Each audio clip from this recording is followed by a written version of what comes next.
इस क्वेश्चन को सॉल्व करने का ऐसा मेथड बताऊंगा कि पेन उठाने की जरूरत नहीं पड़ेगा। तो यहाँ पे जो एब्सोल्यूट वैल्यू के अंदर जो वैल्यू है उसको जीरो से इक्वेट कर देना है। तो x minus one is equal to zero, x का वैल्यू आ गया 1। अब सम ऑफ रूट्स होगा, जो x का वैल्यू आया उसको 4 से मल्टीप्लाई कर देंगे, यही इसका आंसर होगा। तो अब मैं बताता हूं कि कब सम ऑफ रूट निकालने के लिए 4 से मल्टीप्लाई करना है, कब 2 से मल्टीप्लाई करना है और कब इसका नो सोल्यूशन आएगा। तो एक मैं जनरल सोल्यूशन लिखा in terms of modulus, a in bracket x minus k square plus b mod x minus k plus c is equal to 0।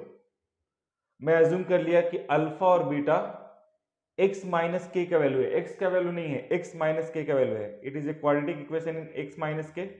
तो x माइनस के का वैल्यू मैं अज्यूम कर लिया alpha and beta, absolute value of x minus के। अगर ये दोनों वैल्यू पॉजिटिव होगा तो सम ऑफ रूट का वैल्यू आ जाएगा 4 टाइम्स ऑफ के, यानी इसको 0 से इक्वेट करना है और जो x का वैल्यू आएगा उसका 4 टाइम्स कर देना है।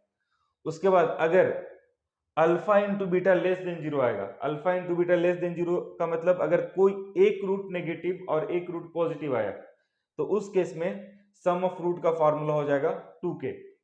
और अगर दोनों रूट नेगेटिव आएगा तो नो सॉल्यूशन आएगा इसका आंसर।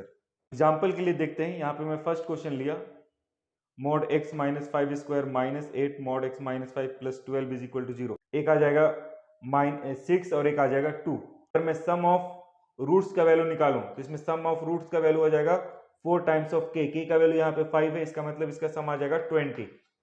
यहाँ पे अगर मैं रूट निकालूं x प्लस 3 का वैल्यू निकालूं, absolute value of x plus 3 यानी means mod of x plus 3, इसका वैल्यू निकालेंगे तो एक पॉजिटिव आएगा एक नेगेटिव आएगा, एक इसका -4 आ जाएगा और एक 3 आ जाएगा।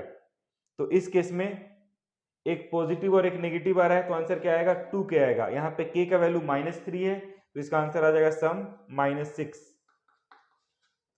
अब यहाँ पे दोनों रूट नेगेटिव आएगा, जब दोनों रूट नेगेटिव आएगा तो इसमें नो सॉल्यूशन आएगा।